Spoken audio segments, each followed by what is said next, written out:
बिस्मिल्लाहिर्रहमानिर्रहीम। अस्सलाम वालेकुम। परवीन के पकवान में खुश आमदीद। ईद की आमद है तो ईद के 3-4 दिन बाद आलू गोश्त भी बनेगा। ज़ाहिर सी बात है, 3-4 दिन गोश्त खा खा के थक जाएंगे तो फिर आलू गोश्त भी तो खाएंगे ना। तो हर किसी को आलू गोश्त बनाना नहीं आता, इसलिए मैंने सोचा कि चलें आज आपको आलू गोश्त भी बनाना सिखा देती हूँ। जिनको नहीं आता वो भी सीख लेंगे।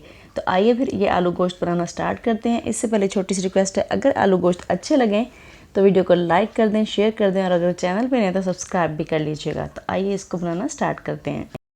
यहाँ पर एक कढ़ाई में मैंने ऑयल डाल दिया है। 1 कप मैंने ऑयल लिया है। ऑयल जब गर्म हो जाए तो मैं इसके अंदर प्याज डाल दूँगी। 2 मीडियम साइज़ के प्याज इस तरह से मैंने इनको स्लाइसेस में काट लिया है। अब मैं इनको फ्राई करूँगी। इनको हमने हल्का फ्राई नहीं करना, इस तरह से हमने थोड़ा ज़्यादा फ्राई करना है। अगर हम इसको हल्का फ्राई करेंगे तो भुनाई करते हुए भी ये गलेंगे नहीं और फिर ये ग्रेवी के अंदर नज़र आएंगे। तो हमने इस तरह से थोड़ा सा इनको ज़्यादा फ्राई करना है। जब ये फ्राई हो जाए तो फिर हम इसके अंदर डाल देंगे थोड़े से खड़े गरम मसाले, जिसमें 1 बड़ी इलायची है, 1-2 लौंग, काली मिर्चें और थोड़ा सा ज़ीरा है। तो अब ये हल्के से फ्राई हो जाएं तो फिर हम डालेंगे इसके अंदर ये वाले मसाले, जिसमें अदरक लहसुन का पेस्ट है और साथ में सब्ज़ मिर्ची, 2 सब्ज़ मिर्ची और थोड़े से अदरक, मैंने इनको एक साथ इसका पेस्ट बना लिया और साथ में 1 चम्मच मैंने डाल दिया है लहसुन का पेस्ट। जब ये थोड़े से फ्राई हो जाए, इनका कच्चापन दूर हो जाए, तो फिर डाल दिया मैंने इसके अंदर 4 अदद टमाटर, मीडियम साइज़ के थे। इनको इस तरह से मैंने काट के डाल दिया है। इनको भी हल्का सा फ्राई कर लूँगी। टमाटर बहुत जल्दी सॉफ्ट हो जाते हैं। अब आप देख सकते हैं टमाटर काफ़ी हद तक सॉफ्ट हो चुके हैं। अब डाल दूँगी मैं खुश्क मसाले। नमक डालूँगी मैं इसमें 1/2 टीस्पून, हल्दी पाउडर 1 टीस्पून, सुरख मिर्च का पाउडर 1 टीस्पून, धनिया पाउडर 1 टीस्पून और 1/2 टीस्पून डाला इसके अंदर कढ़ाई मसाला।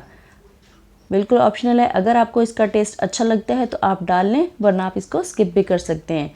अब इन मसालों की अच्छी तरह से भुनाई कर लूँगी। थोड़ी सी भुनाई करने के बाद फिर मैं इसके अंदर थोड़ा सा पानी डाल के ढक्कन रख के इसको 2 से 3 मिनट दम पे लगा दूँगी, ताकि ये प्याज और टमाटर वगैरह ये सारे सॉफ्ट हो जाएं और एक अच्छी सी ग्रेवी तैयार हो जाए। 2 से 3 मिनट बाद मैंने इसको खोला है।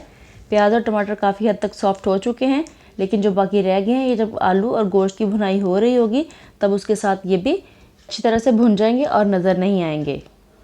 अब मैं डाल दूँगी इसके अंदर गोश्त, जो कि मैंने पहले से बॉईल करके रख लिया था और मैंने इसके अंदर सिर्फ नमक डाला था 1/2 टीस्पून।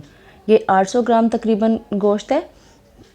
अब मैं इसकी अच्छी तरह से भुनाई कर लूँगी। तकरीबन 8 से 10 मिनट हम इसकी भुनाई करेंगे, ताकि इसमें से किसी किस्म की स्मेल ना आए और अच्छी तरह से इसकी भुनाई हो जाए। तकरीबन 7-8 मिनट भुनाई करने के बाद अब मैं डाल दूँगी इसके अंदर आलू। मैंने 2 मीडियम साइज़ के आलू लेके उनको इस तरह से मोटे मोटे पीसेस में काट लिया है और अब मैं इसकी भी साथ में भुनाई कर लूँगी। गोश्त की काफ़ी हद तक भुनाई हो चुकी है, बाकी जो थोड़ी सी रह गई है वो इन आलूओं के साथ भी हो जाएगी।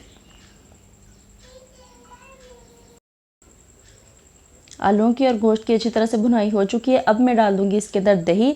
1 कप मैंने इसके अंदर दही डाला है और अब मैं दही वाले कप में ही थोड़ा सा पानी डाल के इसके अंदर डाल दूँगी और इसको अच्छी तरह से मिक्स कर दूँगी। दही को हमने फेंट के डालना है, वरना इसके अंदर छोटी छोटी सी फुटकियाँ सी बन जाएंगी अगर हम इसको फेंट के नहीं डालेंगे तो। अब मैं ढक्कन रख के थोड़ी देर के लिए स्लो आंच पे रख दूँगी, ताकि ये दही का पानी है ये खुश्क हो जाए। तकरीबन 2-3 मिनट के बाद मैं इसको उठाऊँगी तो देखिए अब दही का पानी खुश्क हो चुका है। कितनी अच्छी इसकी ग्रेवी सी बन गई है।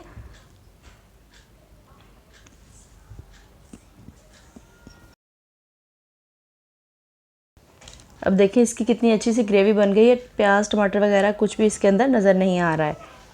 तो इसी तरह से 1-2 मिनट में मज़ीद इसकी भुनाई करने के बाद फिर इसके अंदर पानी डालूँगी, क्योंकि हमने इसका शोरबा बनाना है तो इसलिए थोड़ा सा इसके अंदर मैं पानी ऐड करूँगी। देखिए अब इसके ऊपर ऑयल आना शुरू हो गया है, मतलब कि अच्छी तरह से इस ग्रेवी की भुनाई हो चुकी है। अब मैं इसके अंदर डाल दूँगी पानी। तकरीबन 1 से 1.5 गिलास में इसके अंदर पानी ऐड करूँगी। मैंने इसमें पानी 1 गिलास से थोड़ा सा ज़्यादा डाला है, ताकि पकने के बाद 1 गिलास पानी इसके अंदर शोरबा बच जाए। अब मैं इसके ऊपर ढक्कन रख दूँगी ताकि पानी में बॉयल आने लग जाए। अब देखें पानी में बॉयल आ रहा है। अब इसी तरह से हम इसको तकरीबन 3-4 मिनट के लिए हल्की आंच पे पकने के लिए छोड़ देंगे ताकि शोरबा गाढ़ा हो जाए। शोरबे को पकते हुए तकरीबन 5 मिनट हो चुके हैं। अब मैं इसके ऊपर डाल दूंगी गरम मसाला 1 टीस्पून और डाल के मैं इसको मिक्स कर दूंगी।